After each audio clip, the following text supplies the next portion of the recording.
Hey guys, what's good? Derek here from Bomb Socks with more Bomb Bites, where we feast upon the words of Christ one bite at a time. Hey, we hope you enjoy this episode from our Bomb Bites series on the Doctrine and Covenants. It's perfect for this week's study of the Come Follow Me. You'll love it. And if you're looking to go deeper with some fresh, updated study helps along with some family-friendly recipes, go check out our Bomb Bites Linger Longer edition. You can learn more in the description below. Godspeed, my friends, and enjoy this episode.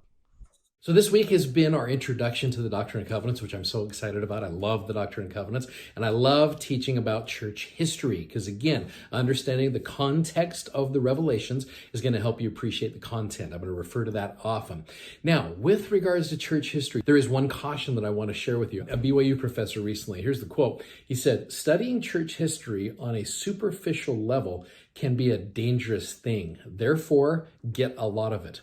Because you're going to see some things when it comes to church history that are going to confuse you, which is one of the reasons I believe to understand church history, you have got to understand the concept of the mullet. Okay, look at these pictures of the mullets. First of all, look at that one. Look how glorious these mullets are, my word. And this one, hello. I mean, these are almost, just beautiful, right? Some of you are just like, hey, wait, that's, I had that haircut. Some of you go, wait, that's actually me, right?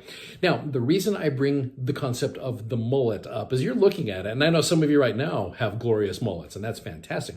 I never had a mullet. I always aspired to one, but never quite got there. But some of you probably had some glorious mullets in your day. Now, the reason I bring up the mullet is some of you are looking at that. It's like looking at your parents' high school yearbooks.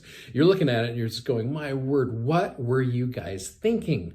Well, there's a cool quote that I came across. I've never actually read the book, but I saw this particular quote right here. It's a book is called The Go-Between. It's a novel by L.P. Hartley, published in 1953, and the novel begins with this line. "The past is like a foreign country. They do things differently there."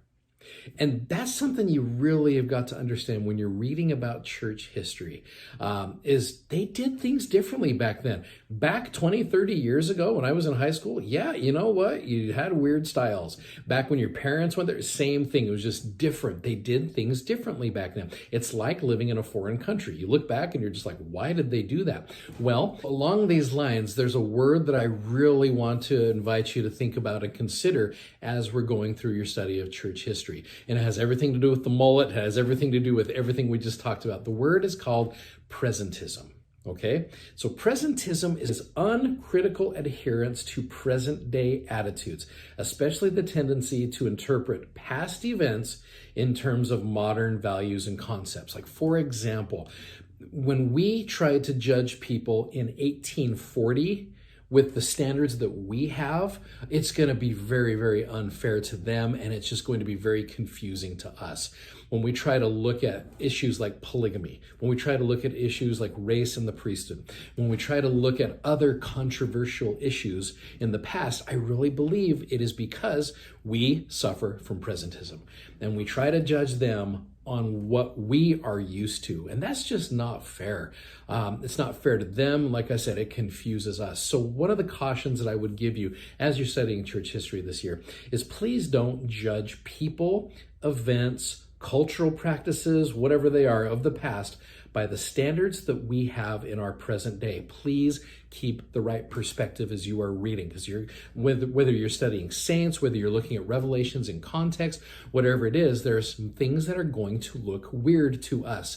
And there's a reason why. It's because we, just like they, are acting with the amount of light and knowledge we have. Back then, the church did things as a brand new church, keeping in mind that back then, you are dealing with individuals who were young. I mean, when you're looking at Joseph Smith and Oliver Cowdery and Parley P. Pratt and Sidney Rigdon, you're looking at young men. These are guys who are just a few years out of high school, if you want to look at it that way. Just know that many of these individuals were doing the best that they could, given the amount of light and knowledge that they had at the time. Just like us in our lives. You even look back at us in earlier phases of our lives. Like, why did I do that? Well, you were acting with the amount of light and knowledge that you you had.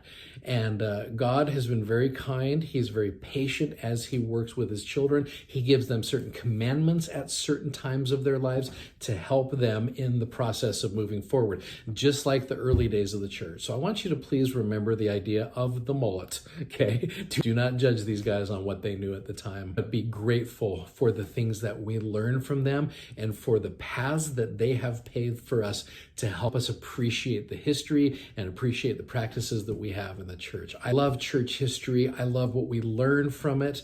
And I would invite you also to take time and just be patient and kind with these individuals as you're reading through the Doctrine and Covenants. I can testify to you that's true. And so I'm excited to be able to share it with you this year as we are going through the Doctrine and Covenants to help us, again, understand the context so that we can appreciate the content. Hey, you guys are wonderful. Tomorrow, we are starting with section 1 of the Doctrine and Covenants. So thanks for watching, thanks for subscribing, and thanks for sharing. You guys are amazing. Godspeed. See you tomorrow. Bye-bye.